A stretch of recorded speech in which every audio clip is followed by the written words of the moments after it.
Мисля, че не съм единствената, която толкова много обича кълъв и всеки път като види този кълъв, който е супер символичен, който описва теб самата или теб самия, да си кажеш, този кълъв е създаден за мен, трябва да го имам. Или в случая, примерно, ако си търсиш подарък, аз имам също отново решение за вас и то е, че Rovani Cases предлагат уникално много дизайни за кълъфи. Той в момента тече отстъпка, която ще приключи след 17 часа. Трябва да имате на предвид, че сега сме 19 май, така че трябва да побързате. Все още имате време като цяло, но дори да не хванете отстъпката, това не пречи да си поръчате неща и за напред. И също искам да кажа, че може да се създадете матчинг кейсове с който и да е. Дали ще с половинката ти, най-добре ти приятел, с който и да е. Просто това е много готино. За любителите на борбата предлагат това и още други дизайни. Според мен това беше най-готиния, който на мен най-много ми хареса и в момента стои всеки ден заедно с моят телефон.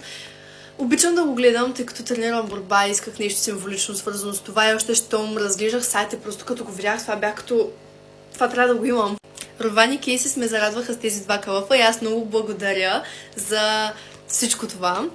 Имате опция дори да си създадете кълъфи по ваш дизайн и това не е абсолютно всичко. В сайта предлагат ключодържатели, аксесуари.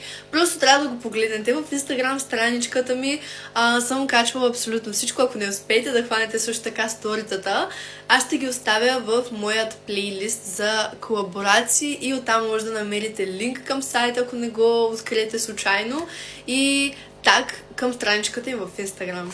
Втория кълъф, който си бях избрала, ето този. Когато го показах на останалите ми близки, те смятат, че символизацията му е как се хвърля, как е самотен и се хвърля от тази скала, но аз не го виждам по този начин, затова смятах, че е близък до моя вайб и много ми хареса дизайна му.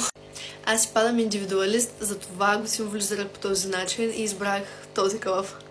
На мен ми се случва понякога да си изтървам телефона, а пък кълъфите не са силиконови, което е един голям плюс. Аз по принцип не си купувам силиконови кълъфи, защото се притеснявам, че айфона ми ще се пръсне, а тези между другото са ми го предпазвали. В смисъл, колкото и път да си го изтърва по екран, нищо не се е случвало. И не се притеснявайте, имат кълъфи за много други марки, не са само за iPhone.